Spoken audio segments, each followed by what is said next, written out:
Hey guys, welcome back to video number 3 of this series. Now this stuff's going to get really interesting and really exciting as we bring in our vectors that we've created in the last video into this American flag, which we created in the first video. And we establish our tool paths and we get it ready to cut out on the outside in the shop on the Avid machine. So let's get going with this. And like I say, what we're going to be doing is we're going to be bringing in our vector graphics and placing them where we want them and doing some toolpath operations. So in order to get our graphics, let's go ahead and find them. And we're going to go ahead and use this function up here. As you can see, what we've got going is this is the image that we created, the American flag. So we're going to import our file, and we're going to go ahead and look for it. And I actually, let's see, where do I have it? Let's go ahead and find it.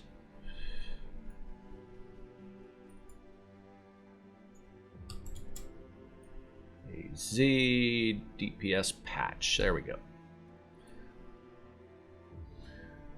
So let's bring it over here. I'm going to click on it. I'm going to drag it down. And let's double check the size of that because my sizing needs to be, I know this from past projects, it needs to be 7.5 inches. So let's click on that. And it needs to be adjusted a little bit. So let's go 7.5. Just make sure that your link XY is active when you adjust the size of objects if you want to keep them proportional. Go ahead and close that. And I'm just going to leave it there for now. And let's go get the actual badge that we're going to place on here with this shoulder patch. So we're going to go grab another graphic here, and it's right here. It's Arizona Highway Patrol Trooper badge. Let's go ahead and open that. And as you can see, that is a lot larger than what we want. So we're going to do the same thing. We're going to go ahead and reduce the size of it using our set selected objects size. Before I do that, let me hit G on our keyboard.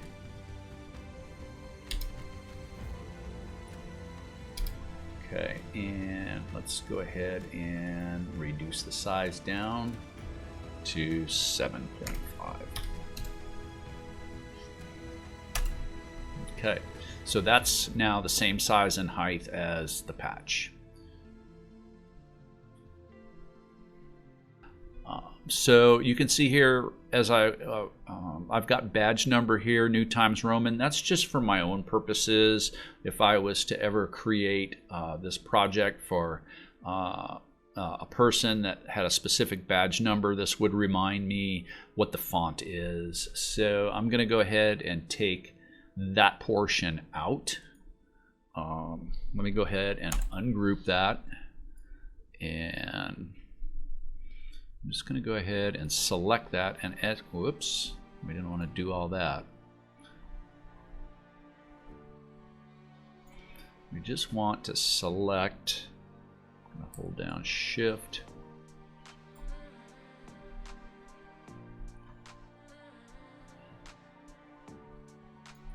Select these letters. And just hit delete on the keyboard. Oops, forgot a little piece right here. Now we need to regroup that. So how do we do that? We're just going to come over here and select it again. And let's go ahead and hit Shift and select our stripes to take them off. And then hit G on the keyboard. And let's see, did we group Arizona Department of Public Safety? No, we did not. That needs to be grouped as well. So let's come over here and grab that whole patch, with the exception of these stripes. We don't want the stripes, so we'll press Shift on the keyboard and select the stripes to deselect those. And then we'll hit G on the keyboard. So now the patch is grouped. So now I'm just looking, this is where you just want to look and see your positioning and see if you're happy with it. Keep in mind that this is going to be a blue line flag. It's not a red, white, and blue flag. So it's going to have a blue stripe which rides right under the union.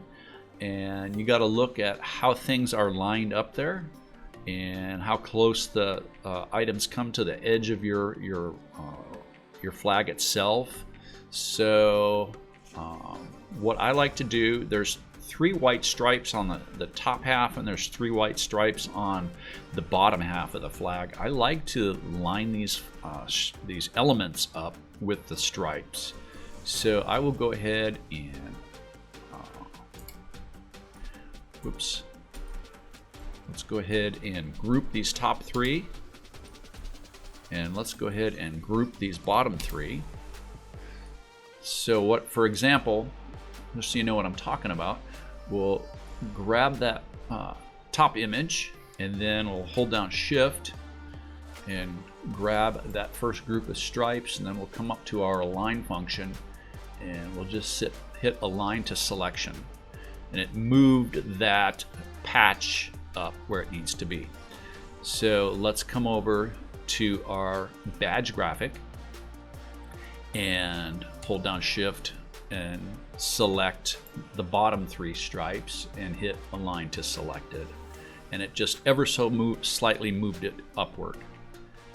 Now what we can do is we can grab that badge and move it over to where you feel it needs to be.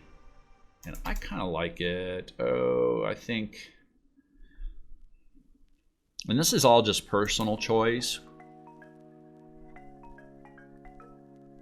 You might want to scroll out a little bit and just look at it from more like a distance until you're happy with where you like it. And I kind of like it right there. So I'm going to leave it right there. Now, the next step, as you can see, we've got some stripes running through our graphics, and we need to adjust for that. And we need to get rid of the stripes that are going through our graphics. So very easily done. So we're going to highlight our badge. This is my workflow on this. And then we're going to highlight our patch, and we're going to hit Control C. We're going to copy it and Control V. So we've created a copy of both of these images. So let's close our alignment tool and open up our move tool. So what we're going to do is move these 2 copies off the flag and out of the way, if you know what I mean. So we're going to go relative to their current position. Let's go along the x-axis 20 inches and select apply. So if I really pull out, you can see it moved both of those copies over 20 inches, but it left the originals in place. So let's come back up here,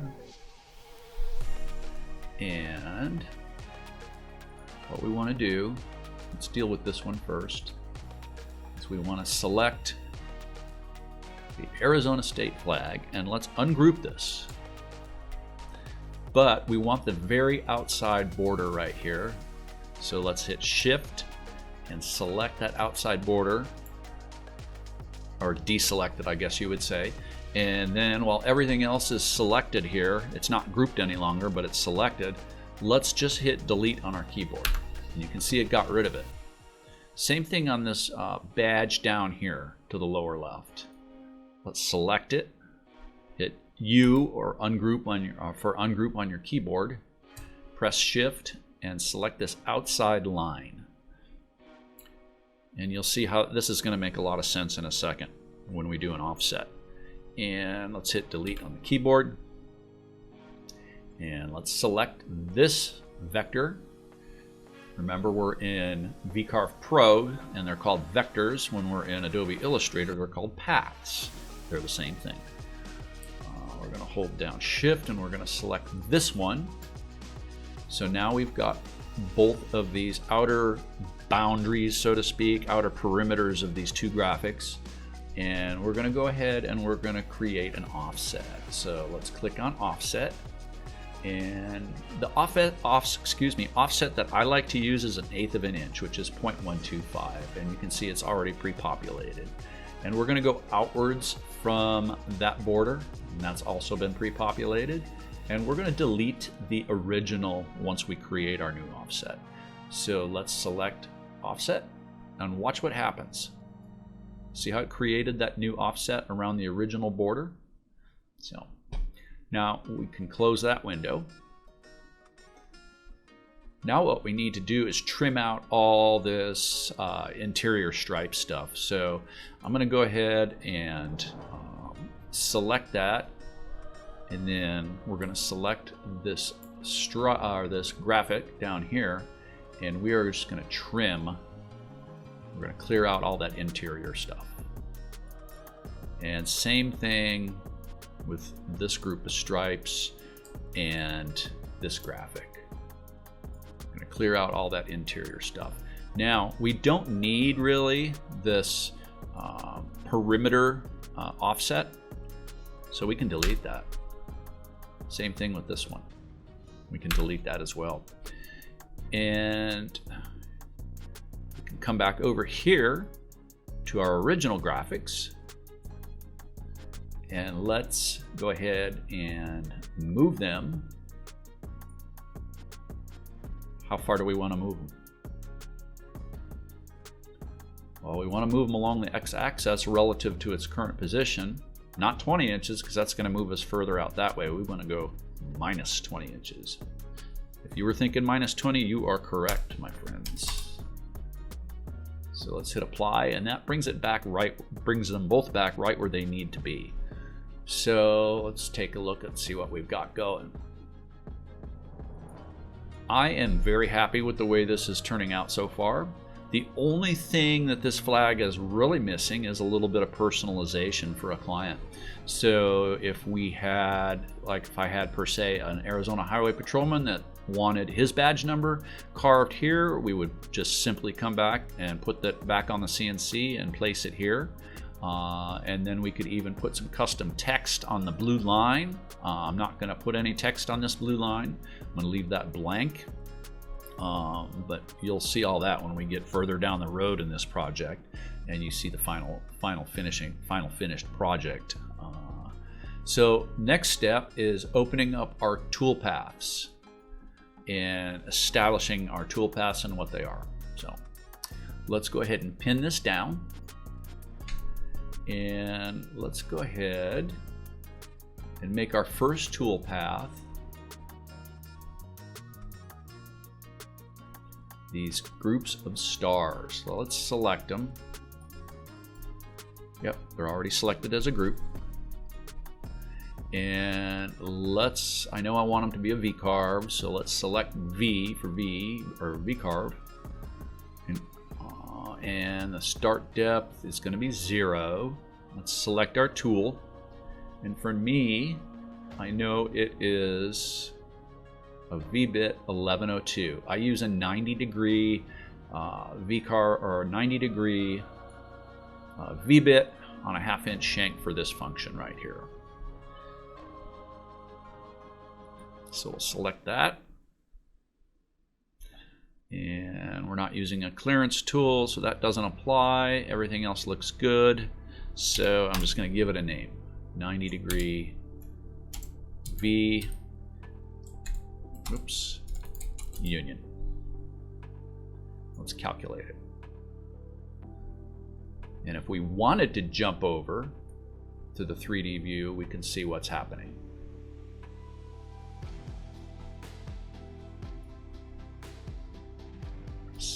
Select it, and let's hit preview, selected toolpath. You can see it carves out all our stars really nicely. So let's close that. Let's jump back over to 2D. Now the next step is all our stripes. I like to carve all the stripes next, but we're going to need to group them, because when we brought in our graphics and we did our offset, and then we did our trim function, we kind of split all this stuff up a little bit. So we need to establish a new group for all of these stripe elements. And that's very simple. We're just going to come up here and select this stripe, hold down our shift button, and select all these elements of these stripes. And then we're going to hit G on our keyboard for group. And let's go ahead and determine what type of toolpath operation we're going to do. I know this is going to be a pocket. I want to pocket out all my stripes. And I don't want it with that bit, so I'm going to remove that. And for my depth, I want 1/16 of an inch. So 1/16, little pro tip for you. If you don't know the decimal point, just type in the fraction and then hit equals on the keyboard and it will convert it over for you automatically. We've got to select a tool. I want a, where is it? There it is. There's my 1/4 inch. 46054 Amana. It's a downcut spiral bit. And we'll go ahead and select that. And I want it to cut in the conventional way. And I want to do it in, yeah, 1 pass is okay. I'm going to ramp my plunge moves. I like to ramp my plunge moves double the diameter of the bit, just to be a little conservative with them and save them. I don't like to go take an end mill and go right down into the wood. I think that's bad for the bits. So we'll go ahead and ramp that plunge move so it gradually slides down into the material. Like I say, double the diameter, so we'll go 0.5 inches on that one. And pocket allowance, no, we're not going to use that. And let's call it 0.25. E for end mill. Whoops, stripes. And calculate. So we can see what it's doing. And I already see something that I meant to do earlier. So let's change this. I want it to be a raster. I want it to go back and forth. I don't want it to go around in a circle. And our raster angle, no. Profile pass, yes. We'll do a last pass. So now let's do it. Calculate, recalculate it. Okay. So if we look at this in 3D, let's close this and let's preview the current toolpath. And let's watch what happens here. If we just leave it with a 1/4 inch bit, we can see we've got some severe rounding here and we're not really getting some discernible detail. And maybe it'll be a little easier if I turn this on an angle so you can see it. There's just the angle. I don't like how it doesn't get close to where I want to be. And even right here, there's a cutout where the 1/4 inch end mill can reach and VCarve is telling it to carve there, but where the 1/4 inch end mill, where there's not enough distance for the 1/4 inch end mill to go through, it leaves, and we don't like that. We got to fix that. So how do we do that? We're going to come over here, close that, and let's open this up, and we're going to add another bit, another tool to this pocket toolpath operation. So let's select it. And what I want is a 46051. It's an 1/8 inch diameter down cut. So, and I only know these tools just from experience and using them. And if you don't know these tools, that's fine. You will get to know your tools the more you use your CNC machine. You'll know them by number, you'll know them by looks, you'll know what to grab, and it'll become second nature to you the longer you do it. So this is the one I want. I know that from past projects. I'm going to select it, add it to my tools. I want it to be on a conventional, and I also raster and offset doesn't really matter on this because this is just a cleanup pass doing the outer perimeter. So let's calculate it, and let's just make sure everything is right. So let's close that and let's go rename it. So rename 0.125. because it's an 1/8 inch end mill. The clear one means it's a clearance bit. 1/4 inch, it's larger, so just think of that as the clearance bit, and then 1.125 is that edge. It's just going around and it's just doing a finishing touch. So if we go ahead and look at that in 3D now, and let's just preview all toolpaths. And you can see what the 1/8 inch end mill did is it now is able to go in there and clean up all these areas and get really close to where it needs to be on these graphics and make it look really sharp. And you can see how this is no longer a big radius, it's more of a really tight radius in there. So it's going to make that flag look super sharp. Okay, let's go back to 2D, and now we need to determine what toolpaths we're going to use for all of these little functions right here. This is where experience comes in, and doing, for me, it took me a lot of practice and a lot of trial and error to determine what tools to use for what toolpaths and what cuts. And I actually would, in the beginning, would use MDF before I cut it on my final flag, and I did test cuts of stuff to make sure my patches and my badges were looking the way I wanted them to. And once I figured out that they were, then I was moving to the actual project, but I was finding that was such a time-consuming process to do all my graphics twice, so to speak, on the machine. So I learned to trust VCarve Pro and what it shows you in the 3D rendering. And once I figured out that I needed to trust VCarve Pro and trust what the software was telling me, I realized that I didn't need to do test cuts anymore because it's very accurate. So let's start with, I find that most of my graphics are a 60-degree V-cut and a 45-degree V-cut.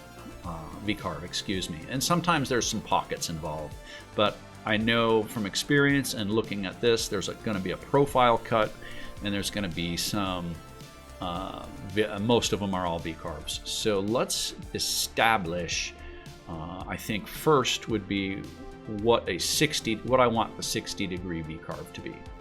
So I know I want this whole thing to be a 60-degree V-bit. And I want, well, that's fine for that one. This one I'm going to have to ungroup. And I want this to be 60 degree. That's part of that vector, as you can see, going around. Yeah.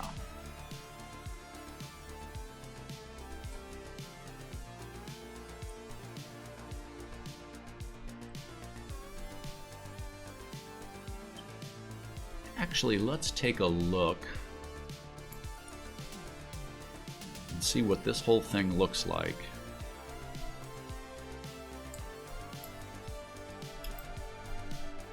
With a 60-degree cut, with the exception of, no, see, that's going to take it.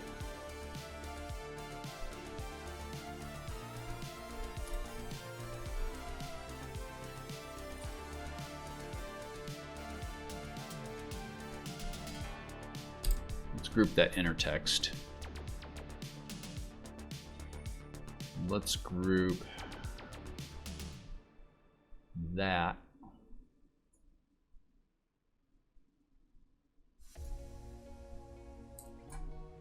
I don't want these items, but I do want these items.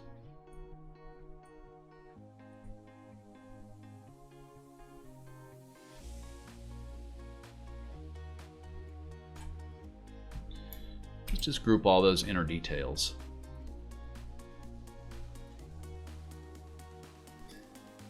Let's make that. And do I want these bottom ones though too?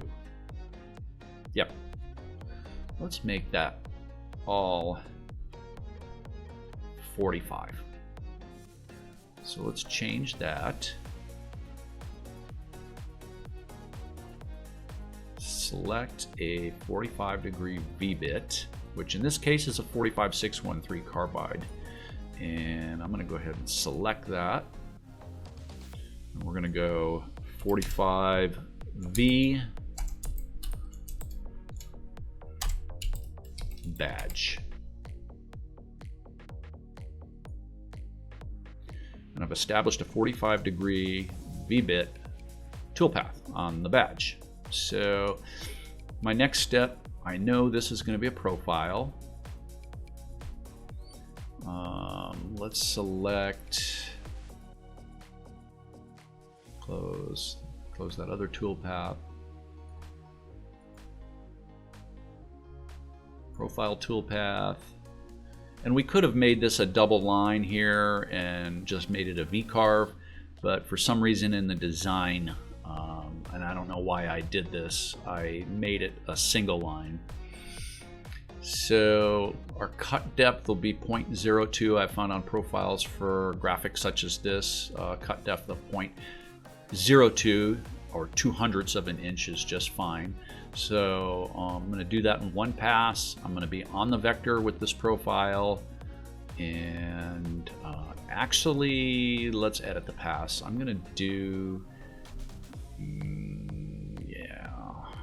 let's set the last pass thickness to 0.3 thou. Apply that and hit OK. So we're going to do it in 2 passes. And that last pass of just 3 thousandths does a nice clean out of that vector, and it gets rid of any like nuisance material that might be left behind, so to speak. So we've got that one done. Let's close that.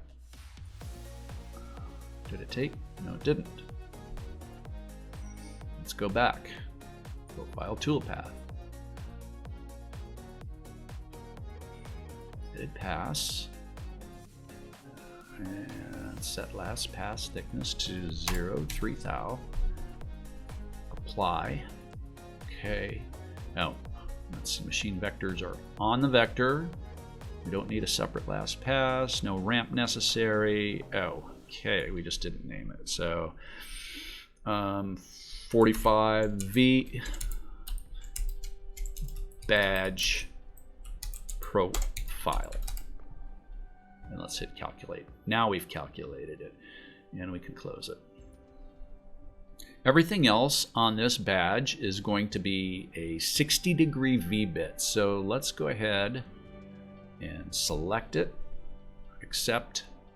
We can hit shift and get rid of that, get rid of all of this, and get rid of our stripes. So that leaves just our badge. Now we want to come back up here and ungroup that. And we also want to include in this group that we're going to carve everything that's in this patch. So we can come back up here to V-bit or V-carve. And let's go ahead and select our bit, which in my case is going to be a 45624 60-degree V-bit. We'll select that.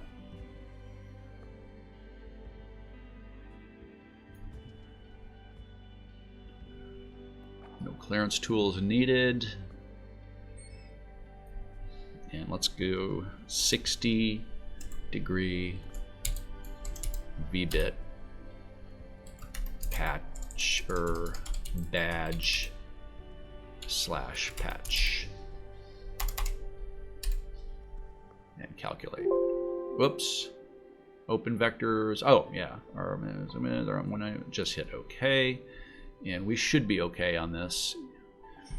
If we wanted to explore that a little bit greater in detail and find out where those open vectors we could. I know these are clean vectors. I made them myself, so I'm not too worried about them.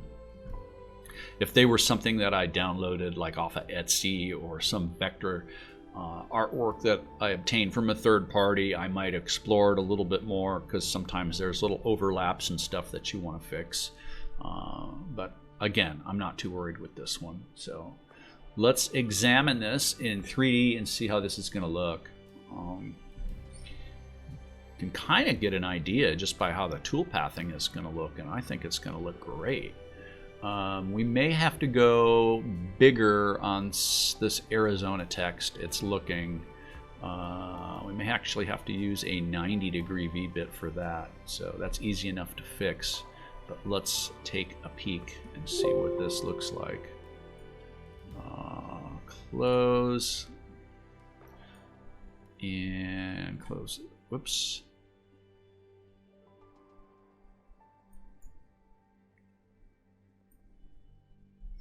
Preview all toolpaths.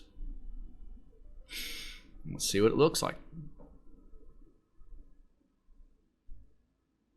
So that's what our flag is going to look like when it's all done, and you can see what that 60-degree V-bit does. It gets in there really nicely and carves out that detail. Even in the center of the Arizona Highway Patrol badge, the state seal is looking really, really nice. And Arizona, let's go ahead and let's just take a look here and see how deep this is.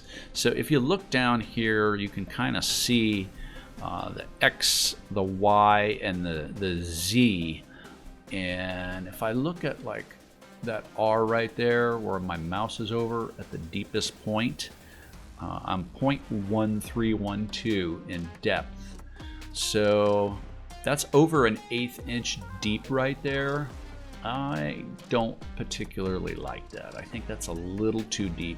So I'm going to go ahead and go back, and I'm going to just correct this Arizona text and make it 90-degree, using a 90-degree V-bit rather than a 60-degree V-bit. But before I do that, let me look,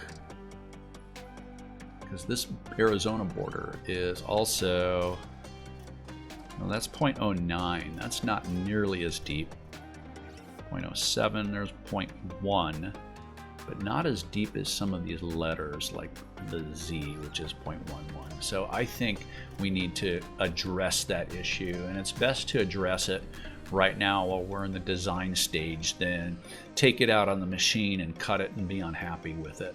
So what we'll do is we'll grab that selection, grab that graphic, ungroup it, and then hold down our shift button, select that text, and then hit group again. So what we're going to have to do obviously now is come back here, grab that again, and then because we're not using the 90-degree, or we're not using the Arizona text anymore, we need to come over here and reopen this toolpath, 60V if I can talk, badge patch,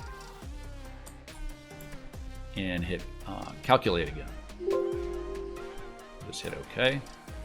Now it recalculates that toolpath without this text, but we need to get that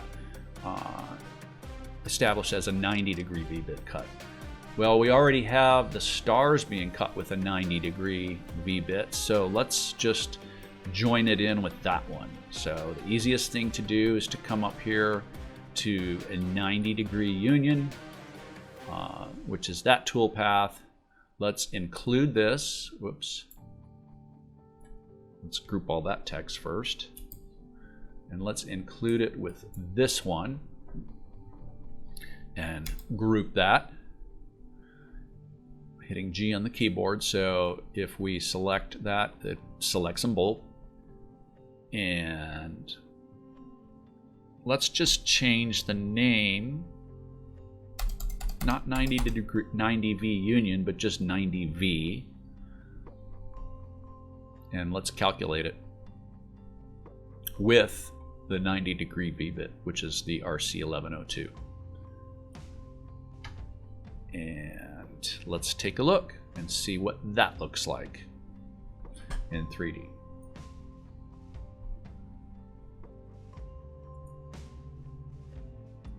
So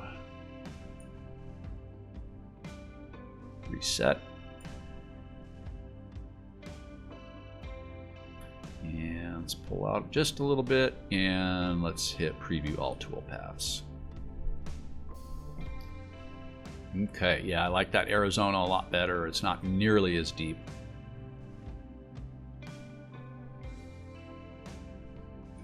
And it blends more in text size and text width with everything else that's going on this flag. So I think this is going to be perfect, guys. So what I am going to do next, I'm going to close this, and the next thing we need to do is make sure that our tool paths are numbered properly, so when we combine them and we save them to the thumb drive to take out to the shop, that it runs properly and sequentially in the order that we want. And in order to do that, we just need to look over here under the tool paths, the first, and just make sure that these are in the order that you want them to run. So yes, I want the 90 degree V-bit to run first, the 1/4 inch end mill, the 1/8 inch end mill, yeah, the 45 profile patch. Okay, that's fine. We can run them in that order. Yeah, that looks good. So now we need to look at the second line of that. When I hover over that 90V, that second line, how in brackets it's number 1 at the very beginning, that's telling me that's tool number 1, and that's what I want. This is tool number 2. This is tool number 3. So there's going to be tool changes involved. This should be tool 4, but it says tool number 5. So we need to go back and edit that to where it says tool number 4. So how we do that is we come up to tool and we hit edit, and we just come down to tool number and make it 4. We hit OK, and we hit calculate. We'll close it. Same thing here. We're gonna have to, and that already says 4. And then 60, so that's 4, and then this should be our 5th one. Nope, we've got that as 0. So let's select that and edit it. And come up here and place the number 5 in its place. And we'll hit OK and calculate. OK. And we'll go ahead and close that.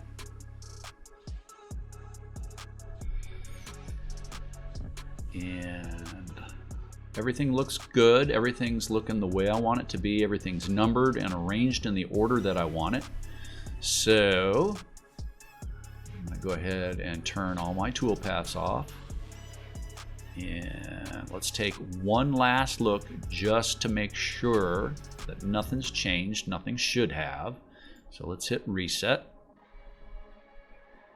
and preview all tool paths. I oftentimes will preview a project several times before I copy all the tool paths to thumb drive, just to make sure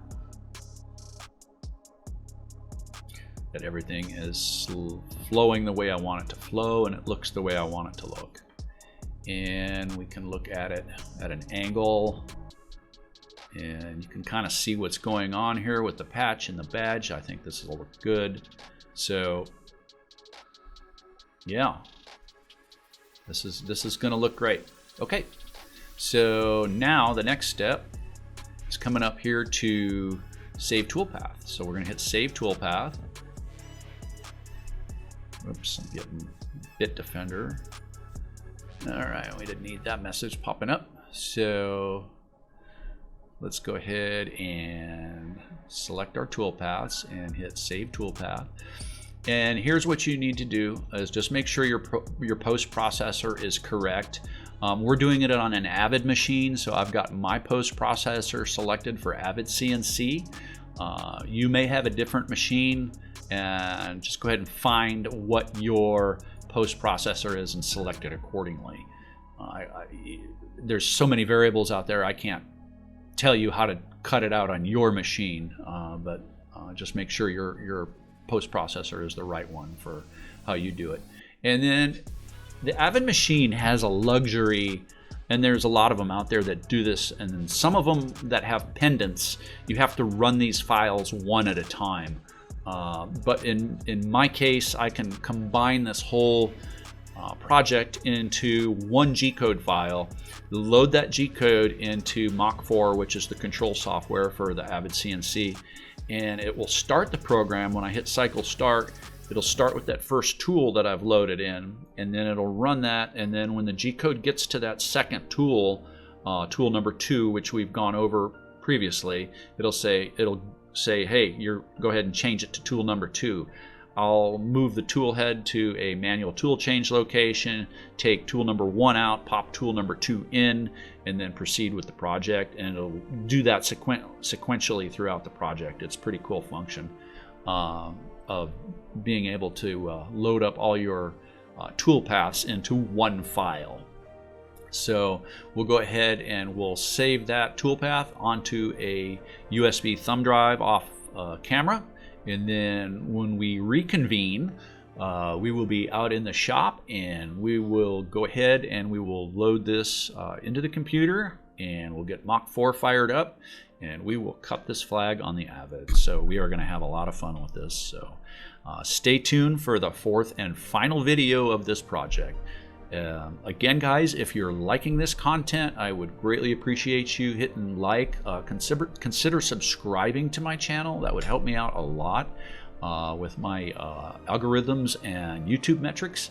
And yeah, I'm anxious to push out more content for you in the future. So welcome aboard, and I hope you stay with me for the whole series. So thanks again. Let's get going.